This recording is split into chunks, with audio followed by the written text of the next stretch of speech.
All right. Welcome, everyone, to the kickoff webinar as part of the National Source Water Collaborative's Bipartisan Infrastructure Law, BIL for short, webinar series. I'm Daniela Rossi. I work in the Source Water Protection Program at the Environmental Protection Agency headquarters office in Washington, D.C., and I'm the chair of the BIL subgroup of the National Source Water Collaborative. I co-plan this webinar and will be facilitating us here today. Thanks for joining. Before we get started, a couple housekeeping items.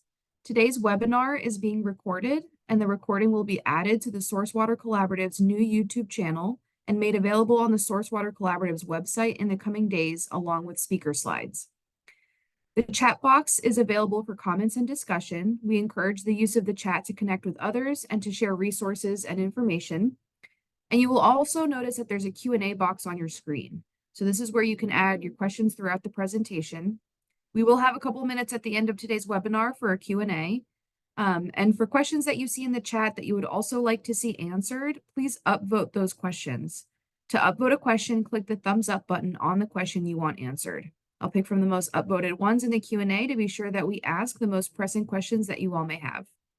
Now I'll kick us off by introducing the BIL Learning Exchange, today's webinar, and our speakers. Next slide, please. Today's webinar series is brought to you by the National Source Water Collaborative. The Source Water Collaborative was founded in 2006 with the goal of combining the strengths and the tools of a diverse set of member organizations to protect drinking water sources. You can see on your screen here all the logos from the organizations that are part of the Source Water Collaborative. EPA has been a member of the collaborative since the beginning, and we really find this partnership to be so valuable in sharing information to stakeholders like yourselves regarding all things source water protection. The Source Water Collaborative has a robust website that you will see dropped in the chat here, made up of a diverse array of resources, including toolkits, webinar series, fact sheets, interactive infographics, and more on hot topics in source water. As part of the National Source Water Collaborative's work, we have co-created the BIL Learning Exchange series. The BIL Learning Exchange includes webinars and related resources for states, water utilities, source water protection staff, SRF and ECSDC staff, source water collaboratives, tribes, federal agencies, and other water stakeholders to best position themselves to use the new BIL funding for source water protection. You'll see here the topics of the webinar series, starting with today's on addressing emerging contaminants in source water using BIL grants and forgivable loans. This is the first of 5 webinars in this series. Throughout the next couple months, the Source Water Collaborative will host additional webinars in the series on topics such as BIL and environmental finance centers, demystifying how to access BIL funds using resources and the expertise of environmental finance centers, BIL and funding through U.S. Forest Service, the intersection between BIL and environmental justice, as well as an in-depth final webinar specific to the role of BIL in addressing PFAS. To register for future webinars, please visit the Source Water Collaborative's BIL Learning Exchange website, where you will also find additional BIL resources and recordings from the webinar series. This QR code that you see on the screen here will take you to that website, as well as that link and the link that was just posted on the chat. Next slide, please. Today, you will hear from a set of speakers from EPA, as well as the state of New Hampshire, on the BIL funding programs that can be used for emerging contaminants and source water protection. You will first hear from my colleague, April Byrne, from the Source Water Protection Program at EPA headquarters, who will give a brief overview of source water protection and emerging contaminants. Next, you will hear from Jennifer Harfman, who is the PFAS discharge specialist at the New Hampshire Department of Environmental Services, specializing in source attribution and reduction of PFAS in wastewater discharge into the ground and groundwater. You will hear from Jennifer on the work that New Hampshire has been doing related to PFAS mitigation and source water protection. The next 3 speakers you will hear from are from EPA's Office of Water. Lyda Daly works in the Office of Groundwater and Drinking Water as the lead for emerging contaminants in small or disadvantaged communities, ECSDC, grant program. She'll be discussing this grant program and how it can be used to address emerging contaminants through source water protection. Busy Berg is a life scientist at EPA and has worked on implementing the Drinking Water State Revolving Fund program, focusing on topics like emerging contaminants and disaster relief, which you will hear about today. Last but not least, Heather Strathern is an environmental engineer at EPA's Office of Wastewater Management and currently works in the Sustainable Communities and Infrastructure branch with a focus on emerging contaminants, nutrients, and water recycling.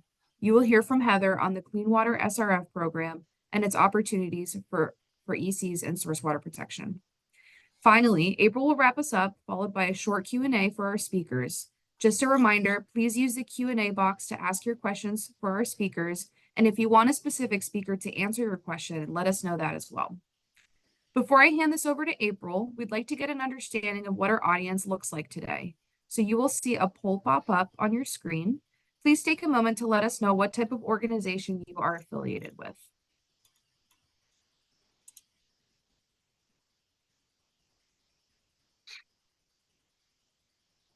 And this is really helpful information for us as we continue to produce resources and webinars in the future. So, and so our speakers know that who they're talking to. So it looks like lots of state government.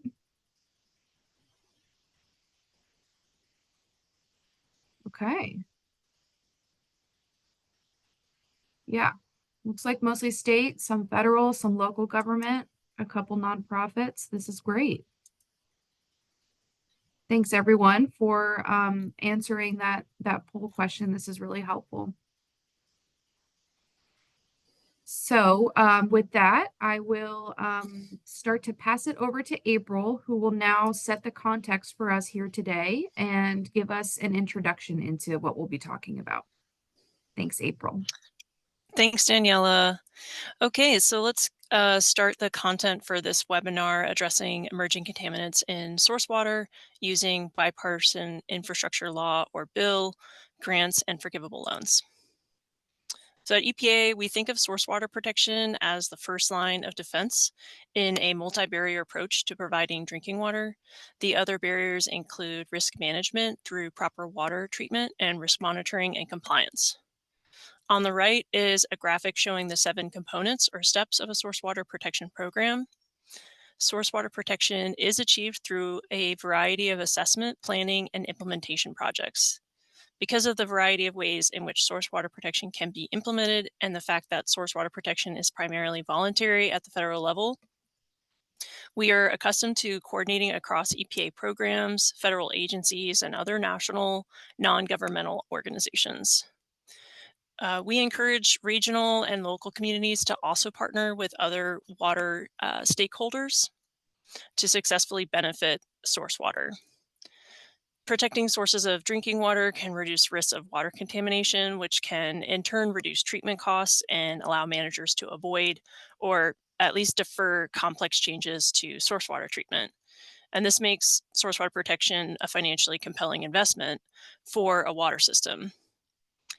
Traditionally, we've been using the source water protection programs, implementing these 7 steps to reduce the risk of source water contamination from traditional pollutants for many years now. This webinar is encouraging the audience to think about how these steps can be applied to reduce the risk of emerging contaminants within sources of drinking water. Emerging contaminants include a wide array of potential pollutants that may be detected in surface water or groundwater that serve as drinking water sources. It can include PFAS, but many other unregulated contaminants as well, such as harmful algal blooms or cyanotoxins, 1,4-dioxane, microplastics, pharmaceutical compounds, and hundreds more. Drinking water programs can take a whole water approach by addressing emerging contaminants through source water protection, which can, again, help avoid or defer costly changes to treatment methods while protecting public health. And this webinar encourages the audience to think about how source water protection programs can help drinking water systems understand the extent of the contamination, inventory potential sources, and then develop an action plan that intercepts emerging contaminants before they reach a treatment system. With the upcoming final rule for PFAS in drinking water, this could also be an opportunity to prepare for compliance with future regulations. Lastly, we need a range of tools to protect drinking water from emerging contaminants, and our goal today is to focus on how this historic BIL funding available now can be used to address this issue. So last slide before I turn it over to Jennifer.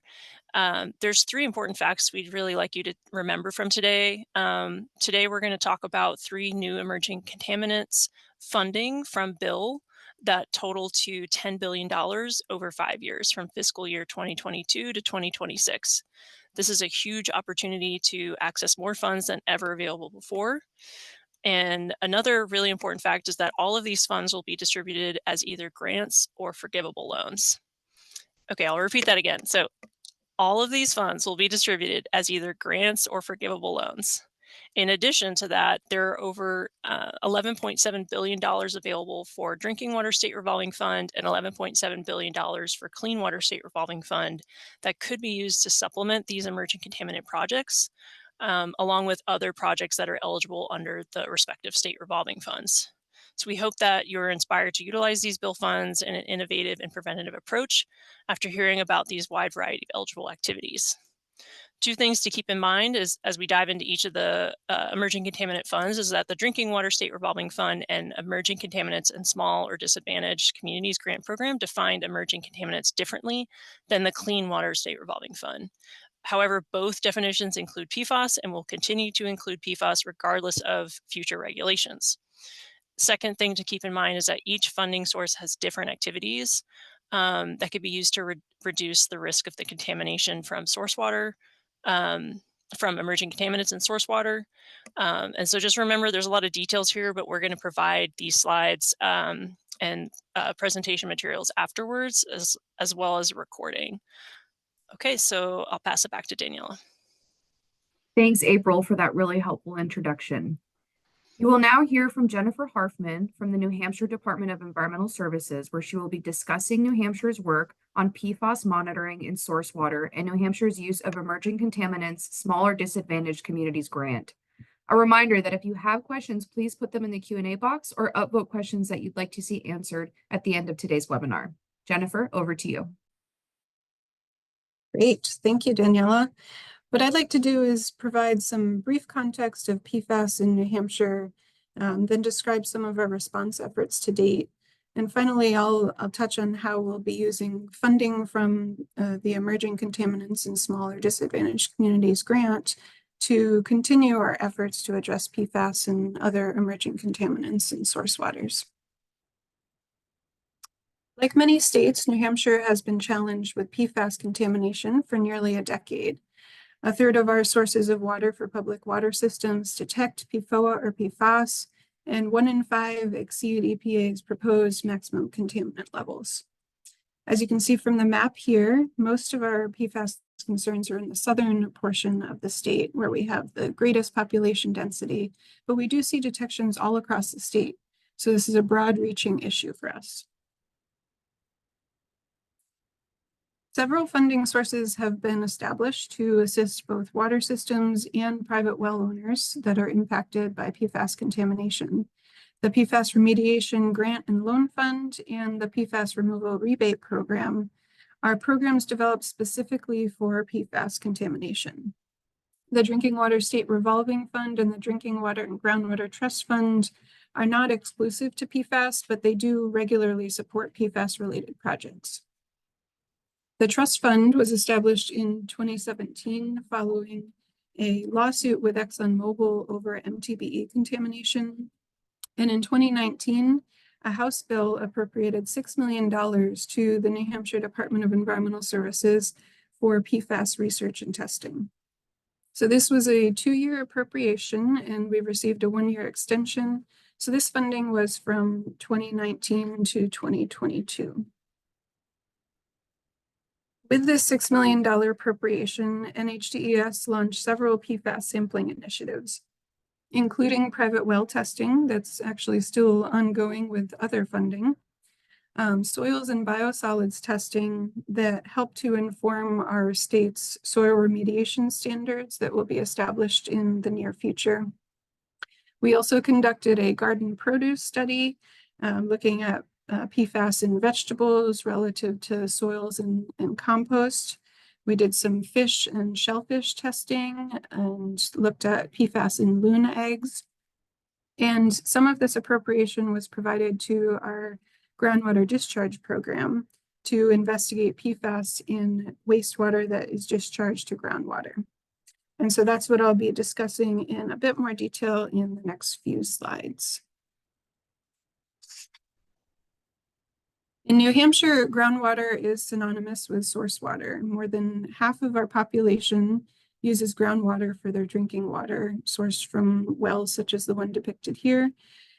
So groundwater is critical to protecting our resources. At the same time, groundwater acts as a repository for the more than 2,000 wastewater dischargers that we regulate. The Groundwater Discharge Program issues permits and registrations based on the volume and characteristics of the wastewater. And while permits are issued for 5 years and have regular monitoring and sampling requirements, registrations are a one-time issuance and have little to no sampling requirements. And many of these, importantly, were issued prior to PFAS coming on the scene. Our registrants include commercial businesses that have septic systems, some of which generate wastewater that has the potential to contain PFAS, and I've listed a few here. So the Groundwater Discharge Program has used some of the $6 million appropriation to conduct sampling at some of these registration sites. We focused our efforts to date on cleaning activities, specifically looking at wastewater derived from carpet cleaning businesses that have septic systems and schools that have septic systems during their annual floor stripping and refinishing. And at each site, we obviously sampled the wastewater, but we also sampled the primary 1 or 2 cleaning products that were used during that cleaning event. And also any tap water that was mixed with the cleaning product prior to application. And so here, there on the right, you can see a photo of the carpet cleaning wastewater being sampled out of a van. And at the bottom here, a photo of a floor being stripped at a school.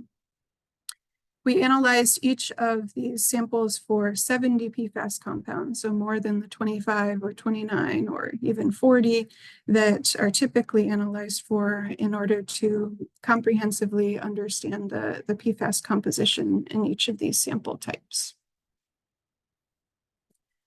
Here's an overview of the results from the sampling at our carpet cleaning businesses. The graph here shows concentration of PFAS in the wastewater, cleaning products, and tap water at each site.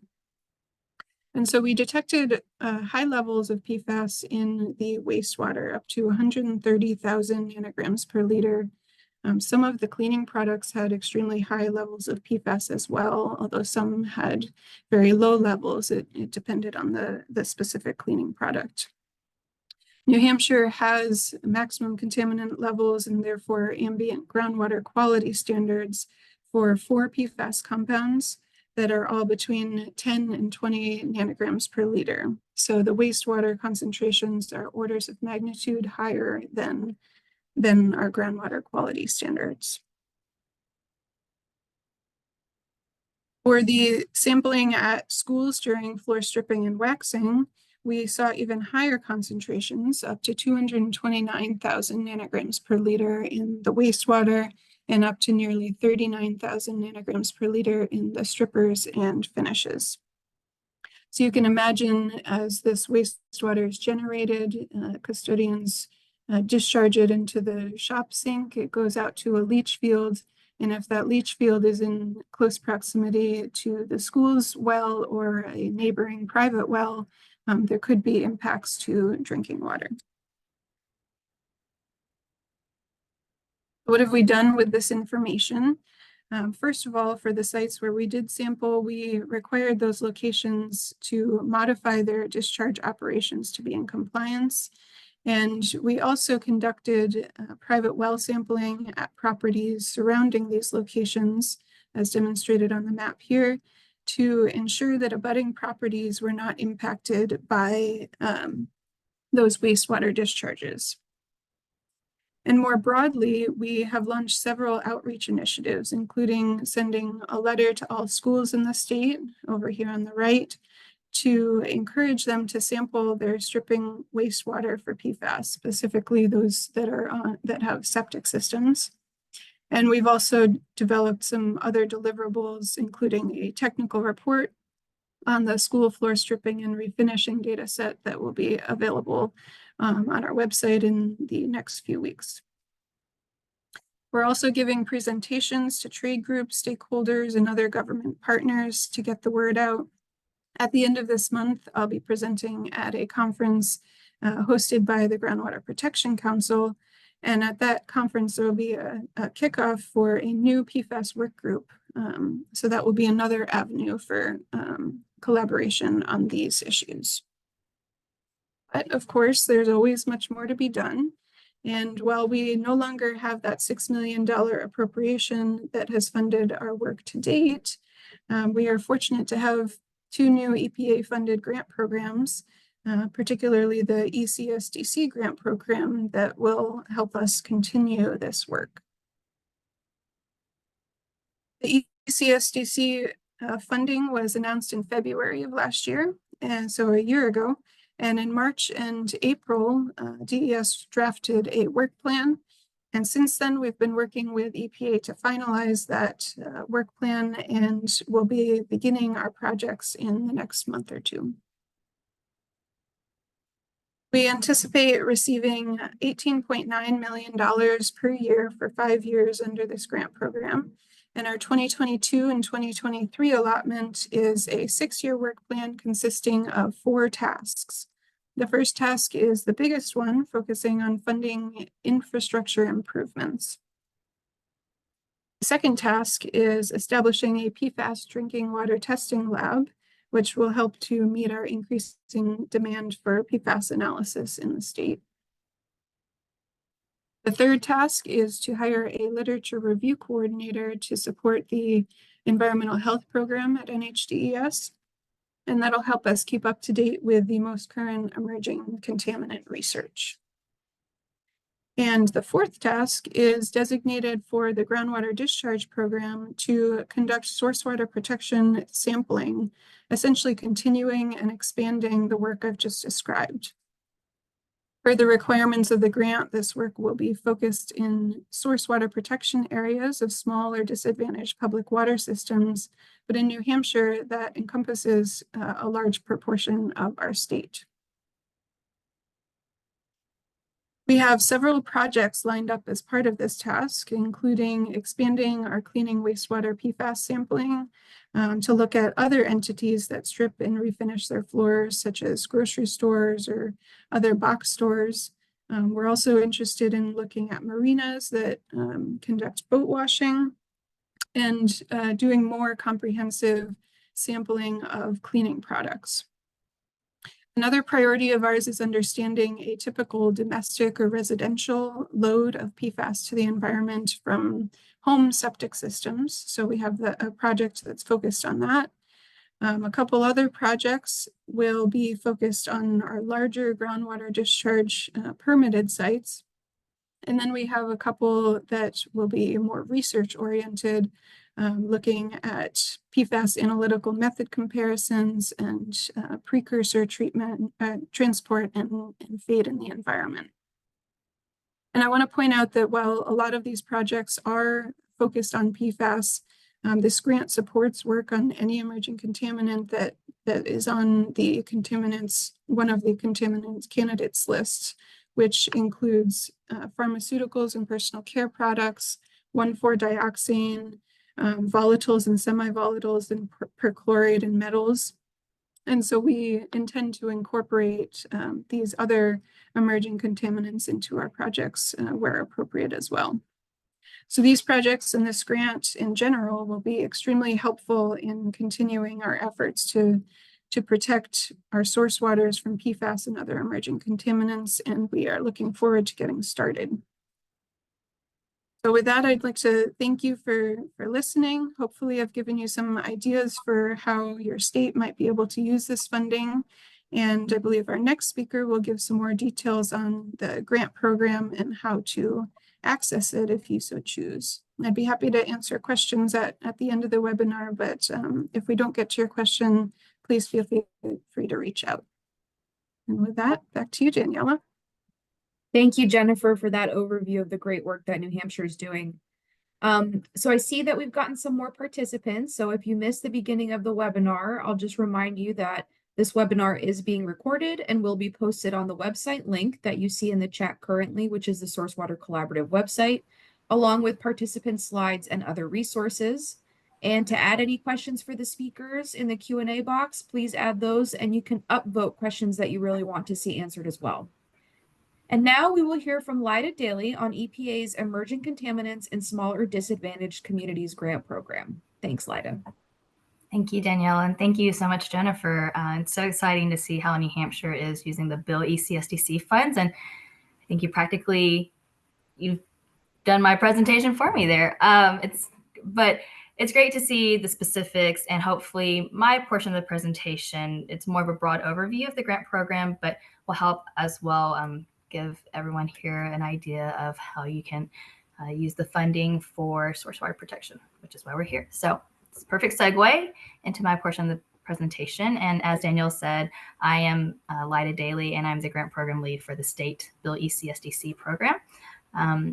Some background information: the Bipartisan Infrastructure Law, or BIL, was established in 2021, and it appropriated funds for the Emerging Contaminants in Small or Disadvantaged Communities grant program.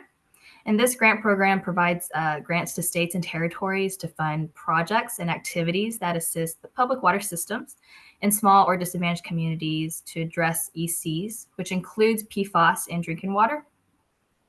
And 2% of the appropriations are set aside for the tribal grant program, which provides assistance to public water service systems serving tribes. Next slide, please. Some of our program priorities listed here include reducing the public health risks associated with ECs, including PFAS in drinking water.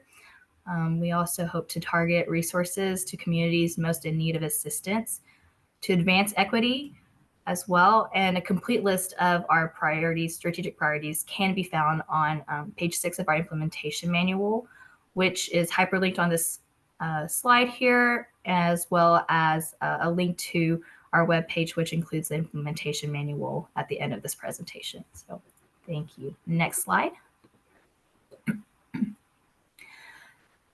So the definition of emerging contaminants for this grant program's purposes, it's defined as any contaminant that's listed on any of the EPA's contaminant candidate lists, which Jennifer did mention as well. And so those would be anything off of CCL 1 through 5. And contaminants with the National Primary Drinking Water Regulation would not be considered emerging contaminants, and projects that address these contaminants would be ineligible for funding, with the exception of PFAS-focused projects, which will be eligible and are eligible for funding, regardless whether EPA has established a national primary drinking water regulation for that PFAS or group of PFAS. And I won't go through all of the examples that's listed here, but just to point out some of the main ones that we are currently seeing addressed in projects for the grant program are PFAS, manganese, 1,4-dioxane, sodium as well. So next slide. So who are eligible for this grant program? The funds for ECSDC are non-competitively awarded to the states and based on an established allocation formula. So then the states will decide which small or disadvantaged communities and projects will be funded based on these definitions of small and disadvantaged. So for the definition of disadvantaged communities, these are communities that are determined by the state to be disadvantaged under the affordability criteria, which is established by the state under Section 1452D3 of the Safe Drinking Water Act, or SIDWA. And then the definition of small communities are those with a population of less than 10,000 individuals that the administrator determines does not have the capacity to incur debt sufficient to finance a project or activity under the grant program. And eligible public water systems include privately owned and publicly owned community water systems and nonprofit non-community water systems, which includes systems utilizing point of entry or residential central treatment. Some eligible projects and activities that are funded through this program, they must have the primary purpose of addressing at least one or more emerging contaminants in drinking water and in small or disadvantaged communities. They can also fund the following types of activities listed, and ones that we see most commonly right now in our grant program through this first round of funding are testing and sampling for baseline assessments, research and testing, project scoping, planning and design, treatment of emerging contaminants, which includes construction or upgrading of treatment facilities, source water protection activities related to ECs, which I'll go a little bit more in depth in the next slide, as well as storage, water system restructuring, consolidation or creation, and technical assistance, as well as public communication, engagement, and education. To go a little bit more in depth of how source water protection activities are eligible, some example activities here are research and investigations to identify the presence, the source, or extent of emerging contamination in water systems or source water, which include initial non-routine monitoring and testing. Additional source water protection activities include developing and updating source water protection plans, implementation watershed protection measures to mitigate EC contamination, capping abandoned wells, green infrastructure, PFAS take-back programs, public outreach, and etc. Upgrading existing treatment facilities to add new treatment processes such as activated carbon, ion exchange, and reverse osmosis, and as well as technical assistance to help public water systems plan, develop, administer, or perform any other eligible activity or use. And these can also be found in our implementation memo, which we are currently updating for the fiscal year 24 funding. So the fiscal year 24 implementation manual will have additional and more specific source water protection activities once we have those published for all of you later in the spring. In the next slide, just an idea of the program implementation and timeline. So here we have an arrow with 5 boxes, and in the first box we have states submit letters of intent to participate, which occurred in June 2022. In the next box we have EPA announces fiscal year 22 and 23 funding allotments to participating states, which occurred in February of 2023 last year. And then states develop work plans in coordination with EPA regional offices. In the next box, we have states submit approved work plans and applications on grants.gov. And then in this last box, we have EPA awards funds to states and project implementation begins. And so those last 3 boxes, it has ongoing for those. And that's because each year that we have that fiscal year's allotments and funding announced, states continue to work with regional EPA offices and headquarters to develop work plans for that fiscal year funding and additional projects. And so that's kind of a continuous timeline for that. Next slide. And this last slide is just a little bit more information. So as I mentioned, I would be the headquarters contacts for the state program. And then my colleague, Gabrielle Neusner, is the lead for the tribal program. And we have here linked as well the EPA regional, state, and regional and state contacts, as well as a link to our program webpage. And so there you can find our implementation memo, Q&As, as well as a few additional handouts and resources pertaining to our grant program. And we're happy to answer any questions that you might have, and feel free to reach out and we can try to help you troubleshoot those questions. Thank you. Thanks, Lyda, for that terrific overview of the ECSDC program. I'm seeing some great questions in the chat. Keep those coming. And now we will be launching another poll question. And this question will capture the barriers that you all may be facing in accessing these funds. So this is really helpful for us so that we can focus on creating resources and knowledge sharing opportunities that best fit your needs and to overcome these challenges. So Let's take a couple seconds for folks to vote on that.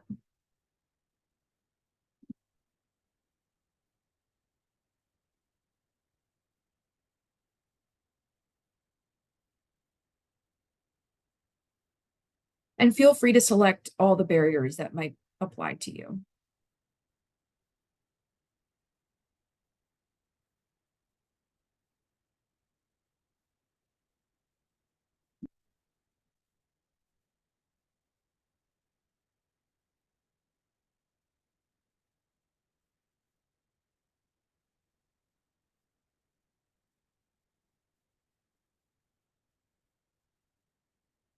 All right. So it looks like the number one answer is state program capacity. Let's see if I can share these results. There we go. All right, so this is what it's looking like. State program capacity is definitely the biggest answer, followed by not knowing who to contact. So that's great that you now all have access to those websites that will show this. We've got insufficient funds. State priorities don't include non-point source or source water protection projects, and then other. All right, yeah, please write in the chat. We'd love to hear some of the other answers that you all might have. Thanks for doing that. Okay. So now we will hear from Busy Berg on EPA's Drinking Water State Revolving Fund Program and its connections with emerging contaminants and source water protection. Thanks. Thanks, Daniela. Yeah, so my name is Busy Berg. This afternoon, I'll be talking about how the Drinking Water State Revolving Fund and the BIL Emerging Contaminants portion of that fund might be able to help do some source water protection work in your state. So here on the right, I have a diagram showing how the funds flow through the revolving loan, the state revolving funds programs. And essentially, the state SRF programs act as infrastructure banks, providing loans and grants to communities for water infrastructure and water improvement projects at low interest rates. So the SRFs are a federal and state partnership designed to create in each state a perpetual source of financing for drinking water and wastewater infrastructure. When loan recipients repay their loans, the funds revolve back into the state's funds and can be used by the states for other purposes. So in particular, the Drinking Water State Revolving Fund is a financial assistance program to help water systems in states achieve the health protection objectives of the Safe Drinking Water Act, or CIDWA. The Drinking Water State Revolving Fund differs from the Clean Water State Revolving Fund, which you'll hear about with the next speaker, because the Drinking Water State Revolving Fund provides each state with the option to set aside up to 31% of their capitalization grants to perform non-infrastructure programs and activities. And so for DWSRF, for the Drinking Water State Revolving Fund, this is where most of the source water protection work can actually be done. Next slide, please. So in the DWSRF, states have the option to set aside up to 31% of their capitalization grant for set-asides to help communities build the technical, managerial, and financial capacities of their systems. States may use the set-asides to fund several types of source water protection activities. They may administer a source water protection program, provide technical assistance, and fund implementation activities. So on the left, the state program management set aside can be up to 10% of a state's capitalization grant and includes an eligibility to perform source water protection technical assistance. Under the source water protection technical assistance, funds can pay for salaries of staff like source water coordinators and hydrogeologists, and they can also be used for general source water protection activities. The local assistance and other state programs set aside can be up to 15% of a state's capitalization grant for that year. And this set aside is used to provide loans to public water systems for source water protection, land conservation, loans to community water systems for incentive-based source water protection measures, and source water protection area delineation and/or assessment, as well as wellhead protection programs and other source water protection activities. Next slide, please.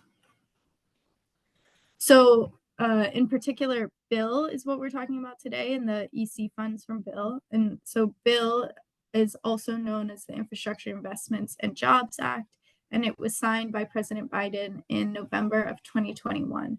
So this is a historic investment that has appropriated $50 billion to strengthen the nation's drinking water and wastewater systems in order to build safer, healthier, and cleaner communities. Next slide, please. So there are a variety of key priorities within BIL, as you can see on this slide. But again, the main one that we're talking about today is addressing PFAS and other emerging contaminants. Next slide. So here you can see the breakdown of BIL funds through the DWSRF General Supplemental, the emerging contaminants, and the lead service line replacements. And I have a box around the DWSRF emerging contaminants. So for emerging contaminants, there's $800 million available each year of BIL, totaling $4 billion by 2026. Next slide. So for a project to be eligible for this specific funding, this BIL EC funding for the DWSRF, it needs to be otherwise eligible under the DWSRF, and it needs to have the primary purpose of addressing emerging contaminants with a specific focus on PFAS or the perfluoroalkyl and polyfluoroalkyl substances. So any contaminant listed on the contaminant candidate list, or CCLs 1 through 5, are eligible. And then if a contaminant has a national primary drinking water regulation, it is no longer eligible for this BIL EC funding. So for example, a project for which the primary purpose is to address arsenic or nitrate in drinking water is not going to be eligible because arsenic and nitrate are regulated under the national primary drinking water regulations. However, those projects might be eligible for funding under the DWSRF base or general supplemental appropriations. And then on March 14th of 2023, EPA proposed a national primary drinking water regulation for 6 PFAS. But given the stated congressional intent of this appropriation, PFAS-focused projects are still going to remain eligible for this funding, regardless of whether EPA has established a national primary drinking water regulation for those particular PFAS compounds or any group of PFAS. And just as another note, any project that's eligible for the DWSRF BIL emerging contaminants funding is also going to be eligible for the base and general supplemental funding as well. So there's a whole lot of money available for these sorts of projects. Next slide, please. So PFAS, what are PFAS? This is the perfluoroalkyl and polyfluoroalkyl substances. PFAS are the priority for this funding. This term PFAS describes a whole suite of chemicals, some of which are listed on this slide, but this list is not exhaustive. There are over 10,000 types of PFAS, and it's a really broad type of chemical. There are 29 PFAS that are currently have EPA methods for detectives, so those are the ones listed on this slide, and those are the ones you might be more familiar with, or the ones you might have projects for. Next slide. So here are some other common examples of emerging contaminants that are available for the BIL EC funding. However, again, this is not an exhaustive list. Anything that's listed on the CCLs 1 through 5 or the contaminant candidate list 1 through 5 that don't have a national primary drinking water regulation are going to be eligible. Next slide. So some of the flexibilities and requirements for these funds, states don't have to match these funds.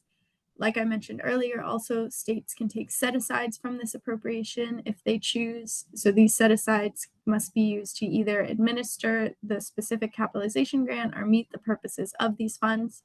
In other words, the set-aside funds need to continue addressing emerging contaminants in drinking water. States have to provide these funds as principal forgiveness or grants. And at least 25% of these funds need to go to disadvantaged communities or public water systems serving less than 25,000 people. Next slide, please. So here is the way that source water protection set-aside funds have been spent in the DWSRF historically as of the year 2023. So there's $100 million of set-asides that have been spent on source water protection technical assistance. Over $12 million of set-asides have been loaned for land acquisition or conservation easements, with over 400,000 or 4,000 acres of land acquired for source water protection, and over 140 million of DWSRF set-asides have been dedicated to source water protection area delineation and assessment. Next slide, please. And on this slide, I have some ideas for potential source water protection and emerging contaminant programs and projects. So like Lyda mentioned earlier, PFAS take-back programs are eligible. So any program that helps to remove PFAS that might have otherwise ended up in source water, with the note that a buyback program is not going to be eligible. So it has to be a voluntary take-back program. The purchase of laboratory equipment to enable testing of PFAS and or other emerging contaminants is eligible. Developing maps of PFAS levels detected in source water or drinking water. Investigating the emerging contaminant sources, including groundwater modeling, and construction of catchment basements, erosion control, or rain gardens that prevent emerging contaminants from reaching source water. Next slide, please. And so on this slide, I'll just leave you with some links for resources that might be helpful. If you want to apply for SRF funds or for a source water protection project, you should reach out to your state SRF office, and contact information is on the website in the second link. More information about the program and the eligibilities can be found on these websites. And if you want to reach out directly to me or my colleague, Keelan, our emails are at the bottom of this slide. So thank you. Thank you, Busy, for that great presentation. A reminder for everyone that questions in the Q&A box, please add which funding pot or speaker that you're referring to in your question. If there isn't a specific funding pot or speaker that is mentioned, I'll just assume it's a question for all the speakers. So just a note for people on that. All right, so we will now be launching our last poll here, which will be useful for us as we think about the types of resources that would be most helpful for all of you in overcoming the barriers that you've all mentioned in the last poll. So here is the next poll.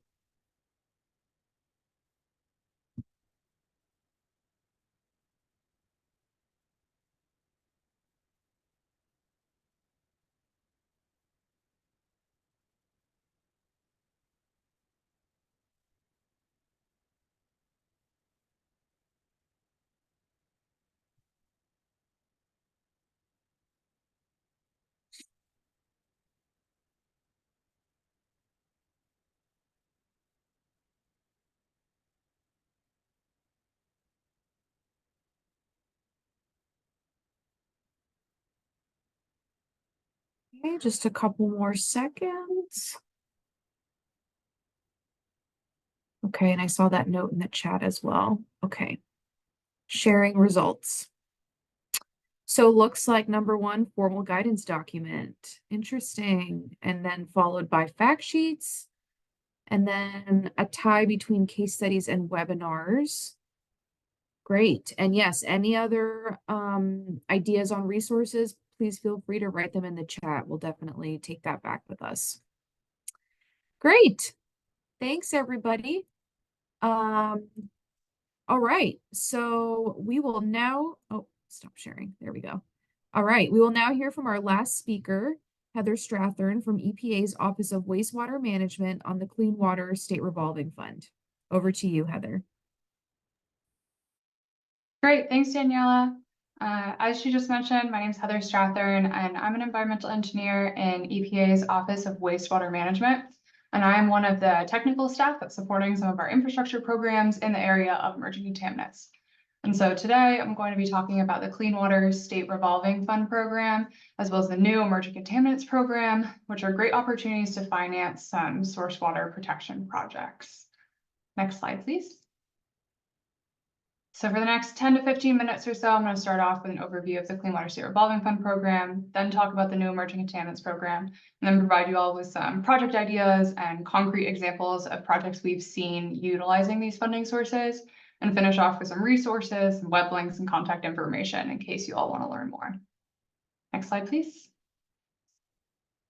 Okay, so the Clean Water State Revolving Fund program is a federal-state partnership that provides low-cost financing to communities for a wide range of water quality infrastructure projects. So this graphic is showing some of the funding avenues, so how EPA and state governments are financing this Clean Water State Revolving Fund program, and then how the monies will revolve around for these water quality projects. So as you can see, they're providing the funding through low-cost financing, which will be low-interest loans for water quality projects that are then repaying those loans. And the important part here, which I think Busy mentioned as well, is that the states are designing these SRF programs to reflect the needs of their states and the authorizations that they have from Congress. And so it's the states that are accepting applications, that are scoring and ranking projects, and are selecting those projects for funding. So it's really important to get to know your state SRF program and understand their application process and eligibility requirements. So the link down here links to those state contacts that are really important to get in contact with if you're interested in this funding source. Next slide, please. Okay, so now that you understand an overview, big picture of what the program is, who's eligible to apply. So the eligible entities depend a little bit on the project type, but can include all those listed here. So that can be municipalities, intermunicipal, interstate, or state agencies. And then all those with an asterisk, it depends a little bit on the state. Some states don't fund private systems or private entities. And so you need to check with your state, but on a federal level, this program can fund nonprofit entities, private for-profit entities, watershed groups, community groups, homeowners associations, and individuals. Next slide, please. Okay, so now that you know who can apply to the fund, what types of projects are eligible for the Clean Water State Revolving Fund. So the CWSRF has 12 different statutory project eligibilities. We'll often refer to these as 603C and then a number. That's because that's the section within the Clean Water Act. So these are the 12 statutory project eligibilities. And the top one is one that you most often will think of, these construction of publicly owned treatment works. But there are a lot of eligible projects. So you can fund things like green infrastructure, stormwater management, water and energy efficiency projects, and much more. And so these can be capital projects as well as planning and design. Next slide, please. So now narrowing in a little bit about this new funding piece, so the Emerging Contaminants Fund. Busy had a great table earlier going through all of the big numbers. This is the 1 billion within all of those new funding sources. So there's 1 billion available over the next 5 years from the Bipartisan Infrastructure Law. So that's 100 million in the first year, and then moving up to 225 in each following year. And as April mentioned, I'm going to slow down for this piece too, because it's the really important part, that all of these funds are to be awarded as 100% forgivable loans or grants. And so some of that revolving nature that I showed in the image above is less applicable for these because they are forgivable loans and grants. And one quick detail, I guess, on this is that the funding's issued as capitalization grants based off the current distribution percentages. So the states are getting these funds based off of how they normally get the CWSRF funds. Next slide, please. Okay, so what is an emerging contaminant? I've got the definition down to the right. It's a little small. That's the formal definition. And there's a link there as well that goes to the memo that has information about that formal definition. But it's quite comprehensive. It can be a substance or microorganism, whether that's manufactured or whether that's natural, that's occurring in the environment. It can be a physical chemical, can be radiological or nuclear. And it needs to be posing a new or re-emerging risk to either human health or aquatic life or the environment. So that's a pretty wide definition. And so the piece that we're really thinking about and that you all should be checking when you're thinking about this funding source is that contaminants that already have water quality criteria recommendations from EPA, so that's the Clean Water Act Section 304A water quality criteria, those are not considered emerging contaminants. So if we already have water quality criteria for them, they're not emerging contaminants. But of course, PFAS is the exception there. PFAS is one of the main intents of this fund. And so PFAS will be eligible regardless of its regulation. And so beyond PFAS, some other examples you all can think about include antimicrobial resistant bacteria, 6-ppd quinone, which is a tire wear particle, microplastics, pharmaceuticals and personal care products, which you can see in the photo on the right. And as Busy mentioned, this is a separate definition of drinking water. So I'm talking about wastewater and stormwater, non-point source right now. And the definitions vary slightly from the drinking water definition. So be sure to match the definition with the funding source that you're looking to apply for. Next slide, please. Okay, great. So to be eligible for this Clean Water State Revolving Fund Emerging Contaminants portion, you need to make sure that your project is otherwise eligible under Section 603C of the Clean Water Act. So it needs to be eligible under the normal Clean Water State Revolving Fund program. And then it needs to be able to address an identified emerging contaminant. And so there are two key words in that. The project needs to be addressing the emerging contaminant. So it needs to be focused on that emerging contaminant, and that emerging contaminant needs to be identified. So you need to know that the emerging contaminant is present. And some considerations here, can only fund the portion specific to emerging contaminants within the project. Capital costs are what's eligible, and so we cannot fund operation and maintenance. And similarly, we're not able to fund monitoring unless it's integral to the planning and design of a capital project. So you'll hear more about a New York example later, where monitoring is integral to the planning and design of capital projects and where they're exploring their treatment needs at 11 sites. So that's a circumstance in which monitoring can be eligible, but in general, like routine water monitoring activities are not eligible. Next slide, please. Okay, so now narrowing in on the source water protection ideas to use these funding sources. So within the Clean Water State Revolving Fund program, these are all pulling from those 603C eligibilities. And those eligibilities allow us to finance projects on land conservations, whether that be easements or purchasing land. It can fund best management practices for cropland and livestock, as well as decentralized work, whether that be septic system repair or replacement or connecting to a central system, as well as remediation of contaminated sources, sites, and a wide variety of other projects. So we've got the whole list here, and then the link at the bottom lists a lot of additional project ideas that you can look at. So that's a really great resource if you're not sure where to start and whether or not your project might be eligible. It clearly maps the different project types and what is and is not eligible. Next slide, please. And so then thinking about emerging contaminants within this group, similarly, this is a non-exhaustive list of example activities that can be funded with emerging contaminants. So starting out, some non-point source projects that support the implementation of a non-point source management program or a watershed-based plan established under the 319 can be eligible for these funds. So for example, that could be a contaminated site project that's implementing your non-point source management plan for an emerging contaminant like PFAS, for example. And other project ideas can include stormwater projects that are trapping or treating emerging contaminants in runoff. So for example, Washington State's utilizing some of these funds to construct bioretention cells and address 6-ppd.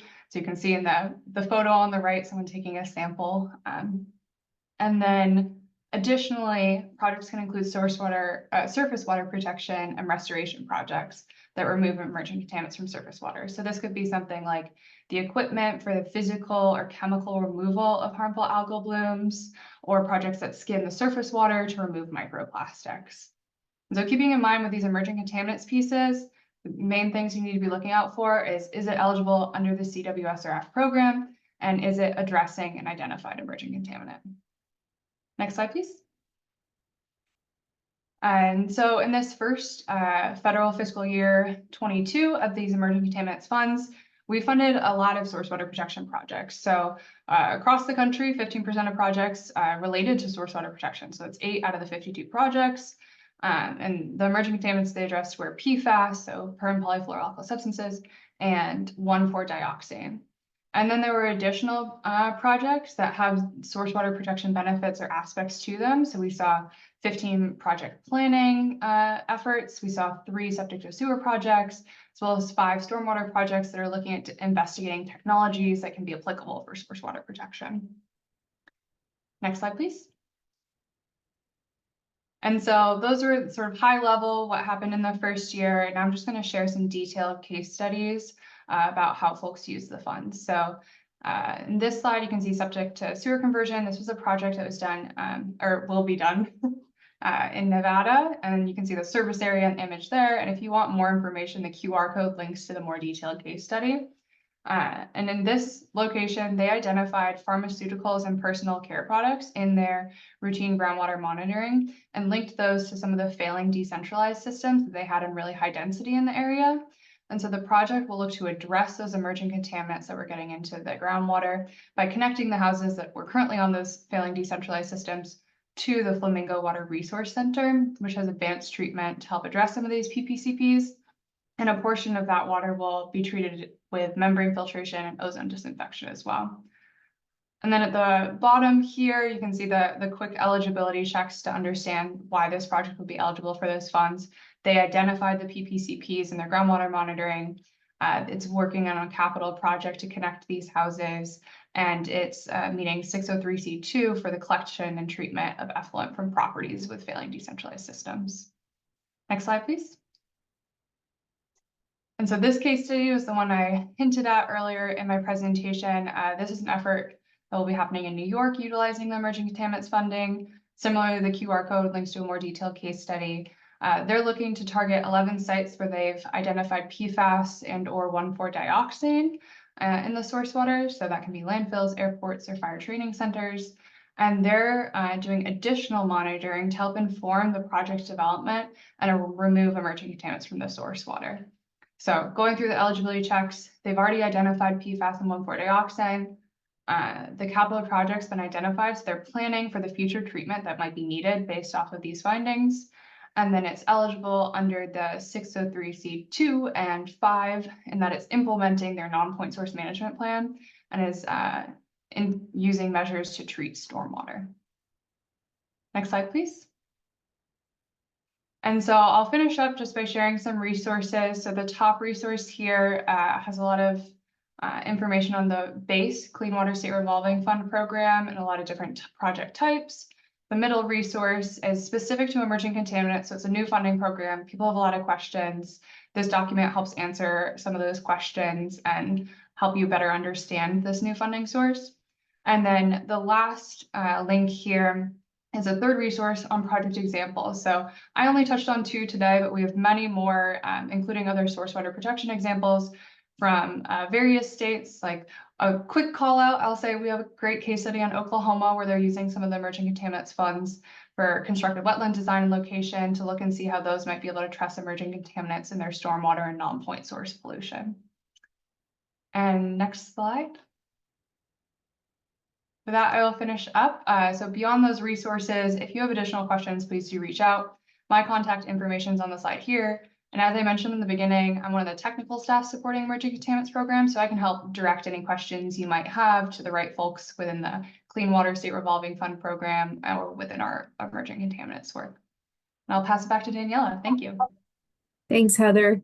And thanks to the rest of our speakers here today. So now we will start wrapping up the webinar with some final reflections from April, followed by a brief Q&A session.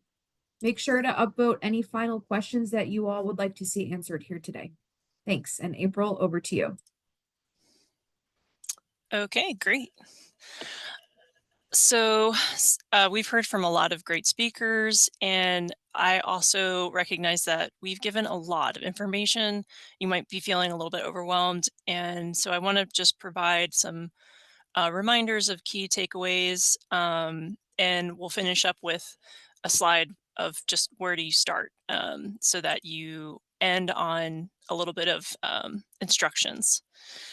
So there were 3 funding sources that we focused on today, and they can be used to protect source water from emerging contaminants as well as perform other eligibilities.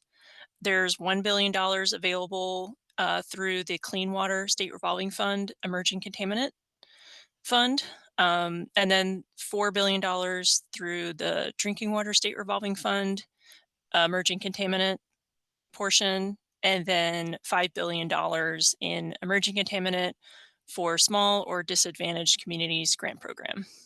All of these emerging contaminant bill money will be distributed as grants or forgivable loans. In addition to supporting gray infrastructure projects to treat for emerging contaminants, these funds can also be used to protect source water from emerging contaminants. And the last two rows of this table show how there's additional funds through the state revolving funds, over $23 billion available through the general supplemental funds. So that's 11.7 billion for the drinking water side and 11.7 billion for the clean water state revolving fund. And these can be used to supplement emerging contaminant projects as well as other project eligibilities under the respective state revolving funds. Of particular note, these general supplemental funds, 49% of the funds will be distributed as grants or forgivable loans to disadvantaged communities or communities that meet the state Clean Water State Revolving Fund affordability criteria. So this means, in general, looking at this table, that there's a lot of money available that can be used to protect source water through the lens of emerging contaminants. And another reminder is that we've heard two different definitions of what emerging contaminants are. For the drinking water funding programs that include the Drinking Water State Revolving Fund and the Emerging Contaminant or for Small or Disadvantaged Communities program, ECSDC. It's on the left here in blue.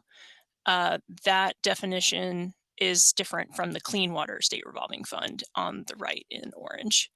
And so regardless of these two definitions and how they differ, both of them do include PFAS, and they'll both continue to include PFAS even after the new PFAS drinking water rule is in effect, and will continue to include PFAS if there's any potential water quality criteria that's established for PFAS under the Clean Water Act.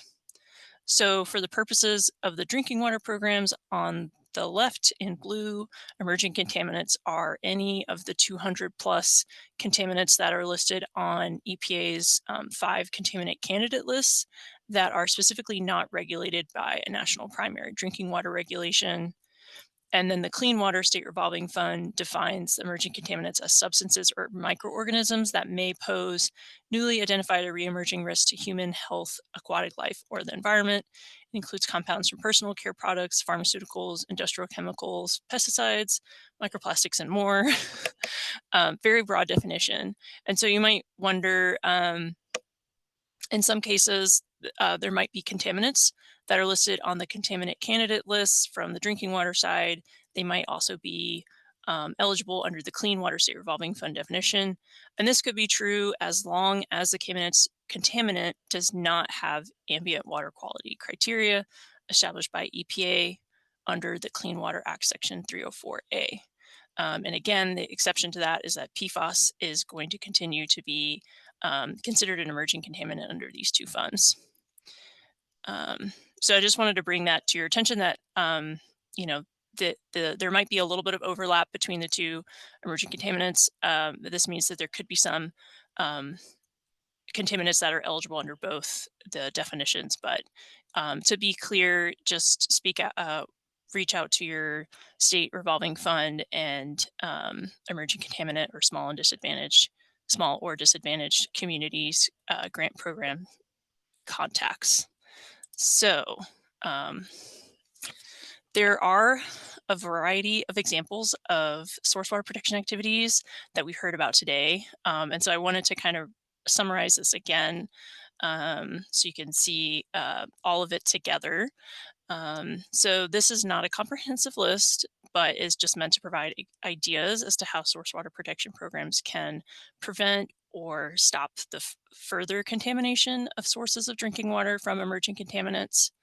Some examples of source water protection activities that are eligible under the either the Drinking Water State Revolving Fund Emerging Contaminant Fund or the Emerging Contaminant Small or Disadvantaged Communities Grant Program are updating source water protection plans, initial non-routine source water monitoring, capping abandoned wells, PFAS take-back programs, and public outreach.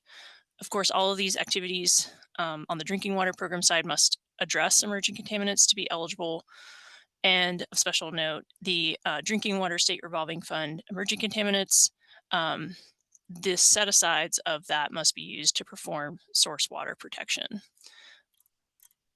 And then on the Clean Water State Revolving Fund side, on the right in orange, the presence of an emerging contaminant needs to be known or anticipated for each of these eligibilities. Some examples of the source water protection activities eligible under the Clean Water State Revolving Fund are equipment for the physical or chemical removal of harmful algal blooms or HABs.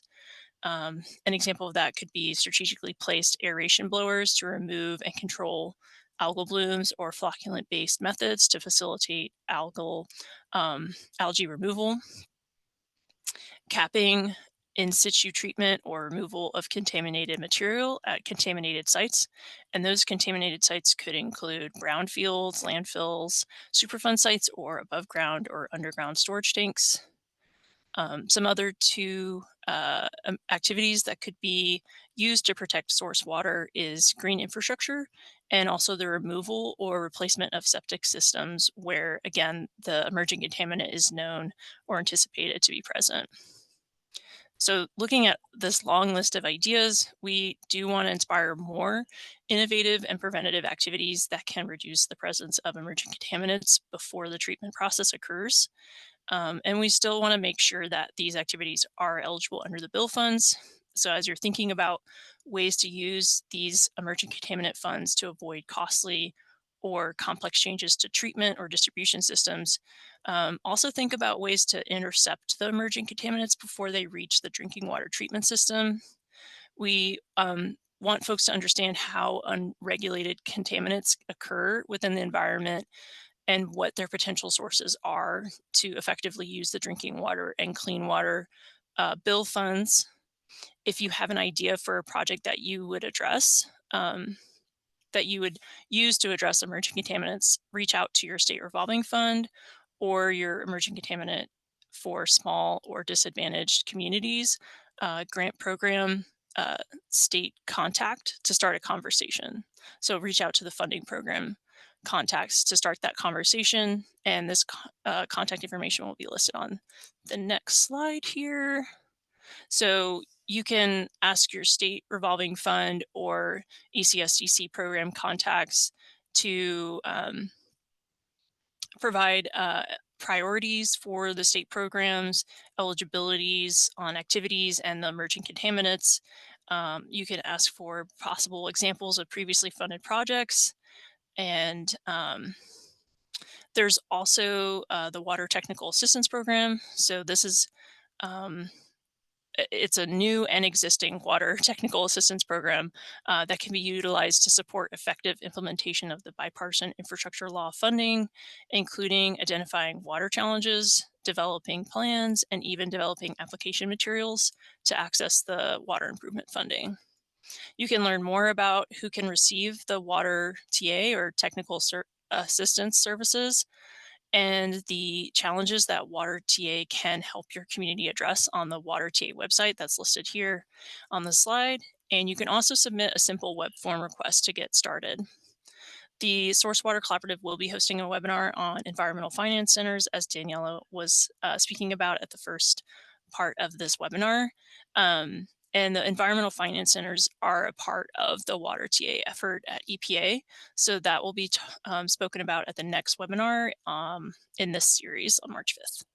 So with that, I do have some helpful resources that are listed here and will be shared out after this webinar. So thank you. Back to you, Daniela. Thanks, April, for those final reflections. We hope that you have all found these presentations helpful in your journeys in accessing BIL funds. I'm going to keep this up just for a couple more seconds so people can catch our contact information. We are now at the Q&A portion. So thanks everyone for all of these great questions. And if we could have our speakers turn on their cameras for this portion of the webinar. And while I take a look, I encourage folks to use the chat box to let us know what are some future webinar topics that you'd like to learn more about in the future. So just be thinking of that and add that in the chat box right now as I look through and start seeing our questions. Okay, so looks like from Julie Harvey, we have a question that says, seems like both the ECSDC and Drinking Water State Revolving EC are focused on public water systems and could only be used to test private or domestic wells if those domestic wells are evaluation connecting to or creating a public water system. Are there other resources for domestic well owners? All right, so for that question, I don't necessarily have a lot of information or knowledge about that, but I do know that there is a grant program that provides technical assistance for private wells. So it might be able, to help with that. But if I think we have a link to that program, if that could be shared in the chat, that'd be great. And I would recommend that you reach out to the lead for that program, which is Brianna Napau.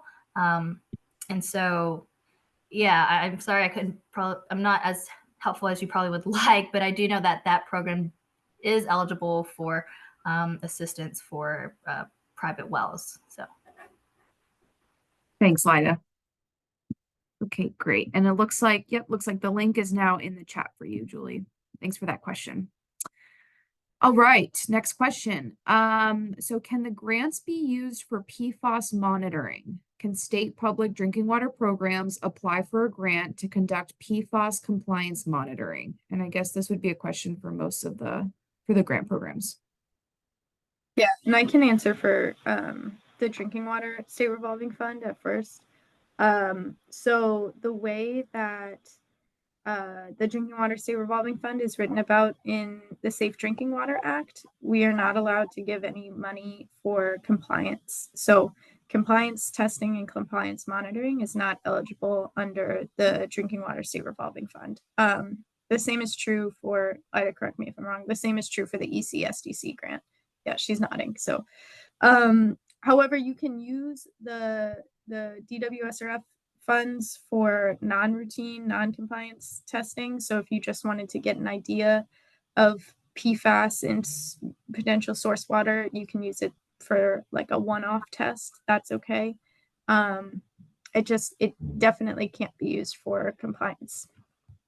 Hope that helps. Let me know if you have any follow-up questions. Yeah, and I don't think the question's really getting at the clean water side, but I'll just answer in case folks are curious about that part too. It's pretty similar water quality monitoring activities. So PFAS associated with an NPDES permit or with pretreatment requirements are not eligible, but monitoring for the specific purpose of project development can be eligible. So you can think about that New York case study where they're, trying to assess what their treatment needs might be at individual facilities, and then you can use these funds for monitoring. And another example that we've seen some states use is for the purchase of monitoring equipment. And so that's helping that capital cost for that monitoring equipment can be covered under the program, which can then help support future monitoring. Thanks, everyone. All right, next question. Manganese has a secondary MCL. Is it eligible for emerging contaminant funding? Yeah, so manganese is eligible for DWSRF, the ECSDC. I'm not sure about clean water. Clean water side, there's 304A recommended water quality criteria, and so manganese would not be eligible. And I can put a link perhaps to the 304A water quality criteria for folks to check. Great. All right. Jennifer, I have a question that's directed at you. Did you get any feedback from the schools you sent the letter to, or hear if any followed through with testing? Were there any resources available to help the school facilitate the PFAS testing? Yeah, so the The letter was recommended sampling of the stripping wastewater, not required. So it wasn't widespread feedback that we received, but we did receive some responses from schools, and in that letter, we encouraged the schools to reach out to DES for questions and for technical assistance. So we did end up helping several schools with that sampling effort and collaborating with them on that. So it was a success, and we're continuing to work with the schools to expand that sampling and outreach and just get the word out a little bit more to these facility directors. Great. Thanks, Jennifer. Okay, we've got a question from Patrick that says, for Clean Water SRF and DW SRF, can someone talk about the eligibility of using the funds for EC/PFAS sampling, specifically talking about the requirements that the funding not be used for compliance or routine sampling? Yeah, so this is kind of similar to the earlier question, but I see that there's a follow-up in the chat, so I want to answer that as well. When I'm talking about compliance monitoring and that it can't be used for compliance monitoring, I'm saying on a federal level. So if your state has state monitoring rules, that's a totally different story.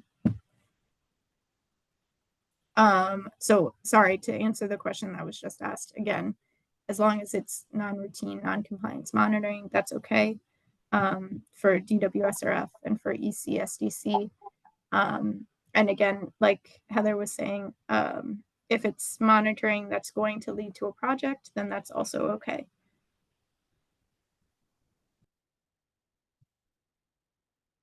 Yeah, and I think I will just leave it at what I said before. I think it's Okay, thanks. All right. So do states use the grants, or are the grants passed to municipalities? I can take that one on. Sorry, I lost the question. Okay. Oh, sorry. Sorry. So the states, do I go to the answered part? Yeah, here, I can read it. I just found it. Do states, Okay. sorry about that. Do states use the grants, or are the grants passed to municipalities? Okay, right. So the funding goes to the states, and then it's up to the states to determine how they're going to, disseminate the funding. And so the states will determine whether or not, you can have, some states might have it competitively amongst them or for contracting and purposes and stuff. And so I would recommend that, reach out to the states perhaps, but ultimately it's different for each state. And so, yeah.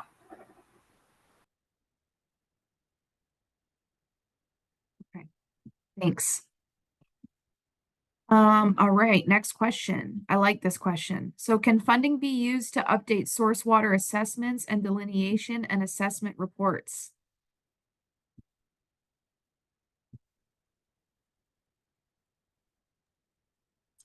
I think I that's can for jump Busy in. and Lida.